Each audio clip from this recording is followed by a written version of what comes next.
ഇത് മാസ് മോട്ടോഴ്സിൽ നമ്മൾ ഹീറോൻ്റെ മാസ്റ്റർ എഡ്ജാണ് വണ്ടി. വണ്ടി വലിയ കുറവ്, വണ്ടി ബെൽറ്റ് സ്ലിപ്പായിട്ടാണ് വന്നിരുന്നത്. അപ്പോൾ നമ്മളത് ചെക്ക് ചെയ്യാൻ വേണ്ടി അഴിച്ചാണ്. ചെക്ക് ചെയ്യാൻ വേണ്ടി അഴിക്കുന്ന സമയത്ത് ഇവിടെ നോക്കുമ്പോൾ നമുക്ക് അതിൻ്റെ ക്രാങ്ക് ഷാഫ്റ്റിൽ ഓയിൽ സീൽ പോയിട്ടാണ് കാണാം കേട്ടോ. മൊത്തത്തിൽ ഓയിൽ സീൽ പോയിട്ട് ഓയിൽ ഒഴുകി ഇങ്ങനെ വന്നേക്കാണ്. അപ്പോൾ ബെൽറ്റിൻ്റെ സൈഡിലൊക്കെ ഓയിലായിട്ടുണ്ട്. ബെൽറ്റ് വലിയ പഴക്കമില്ല, പക്ഷേ ബെൽറ്റ് ഓയിലിൽ കുതിർന്നൊരവസ്ഥയിലാണ് നിൽക്കുന്നത് കേട്ടോ. പിന്നെ അത് കൂടാതെ നമുക്ക് അതിൻ്റെ വേരിയേറ്റർ ബോഡി, ഈ വന്ന വേരിയേറ്റർ ബോഡി, ബോസ് ഡ്രൈവ്, ഇതൊക്കെ നല്ല രീതിയിൽ ഡാമേജാണ്. റോളർ വേണമെങ്കിൽ നമുക്ക് തന്നെ യൂസ് ചെയ്യാൻ കുഴപ്പമില്ല. വേരിയേറ്റർ ബോഡി, ബോസ് ഡ്രൈവ്, ഈ പീസ് സെറ്റ് സ്ലൈഡ് പറഞ്ഞ യൂണിറ്റ് അത്രയും നമുക്ക് എന്തെങ്കിലും മാറ്റിയിടണം. പിന്നെ ക്ലച്ച് പുള്ളി, ബാക്കിൽ വരുന്ന ഈ ക്ലച്ച് പുള്ളിയൊക്കെ ഫുള്ള് സ്റ്റക്കാണ്.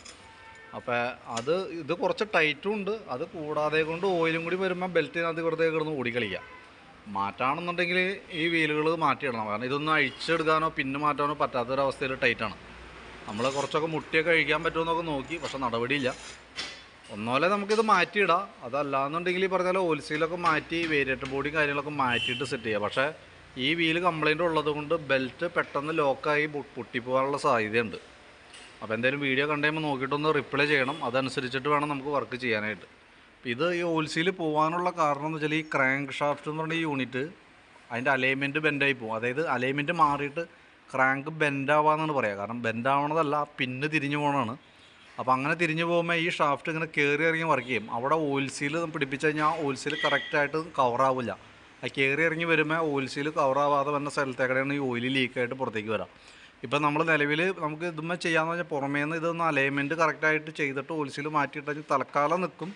കുറേ കഴിഞ്ഞ് കഴിയുമ്പോൾ വീണ്ടും വരാനുള്ള സാധ്യത. കാരണം ഇതിൻ്റെ ക്രാങ്കിൻ്റെ അലൈൻമെൻറ്റ് ഒരു പ്രാവശ്യം മാറിക്കഴിഞ്ഞാൽ റിപ്പീറ്റ് അത് വരാനുള്ള സാധ്യത 90% കൂടുതലാണ്. ഇടയ്ക്കിടയ്ക്ക് വന്നുകൊണ്ടിരിക്കും. മാസ്റ്റർ എഡ്ജാണ്. നമ്മൾ എങ്ങനെയൊക്കെ ചെയ്താലും 100% വണ്ടി ചൊവ്വാവില്ല, അത് റെഡി ആവാറില്ല. അത് മാസ്റ്റർ എഡ്ജും ഹീറോൻ്റെ ഡ്യൂറ്റ് മോഡൽ, രണ്ട് വണ്ടികളും പ്രശ്നക്കാരനാണ് കേട്ടോ. അപ്പോൾ ഏത് രീതിയിലാണ് നമുക്ക് ചെയ്യേണ്ടതെന്ന് വെച്ചാൽ വീഡിയോ കണ്ടതിന് ശേഷം നോക്കിയിട്ടൊന്ന് റിപ്ലൈ ചെയ്യണം. ഒന്ന്, നമുക്ക് ഈ ക്രാങ്ക് അലൈൻമെൻറ്റ് ചെയ്തിട്ട് ഓയിൽ സീൽ മാറ്റി variator body, boss drive, piece set slide മാറ്റി നമുക്ക് വേണമെങ്കിൽ സെറ്റ് ചെയ്യാം. ബെൽറ്റുമ്പോൾ ഓയിലുണ്ട്. ഇപ്പം 100% ക്ലിയറായിട്ട് ചെയ്യണമെന്നുണ്ടെങ്കിൽ ബെൽറ്റ് അടക്കം, ബെൽറ്റ്, ഈ വീലെല്ലാം മാറ്റി ചെയ്യണം. അപ്പോൾ എങ്ങനെയാണ് ചെയ്യേണ്ടതെന്ന് വെച്ച് കഴിഞ്ഞാൽ നോക്കിയിട്ട് വീഡിയോ കണ്ടുകഴിയുമ്പോൾ നോക്കിയിട്ടൊന്ന് റിപ്ലൈ ചെയ്യണം. അതനുസരിച്ചിട്ട് ഞാൻ അതിൻ്റെ ഒരു എസ്റ്റിമേറ്റ് പ്രിപ്പയർ ചെയ്യാം. അതിൻ്റെ ഡീറ്റെയിൽസ് വാട്സാപ്പിലിടാം. അപ്പോൾ വീഡിയോ കണ്ടുകഴിയുമ്പോൾ നോക്കിയിട്ടൊന്ന് റിപ്ലൈ ചെയ്യുക. നമുക്ക് ആ രീതിയിൽ വർക്ക് ക്ലോസ് ചെയ്യാം കേട്ടോ. കാരണം ഈ വീലുകളൊക്കെ വരുമ്പോൾ അത്യാവശ്യം എമൗണ്ട് വരുന്നുണ്ട്.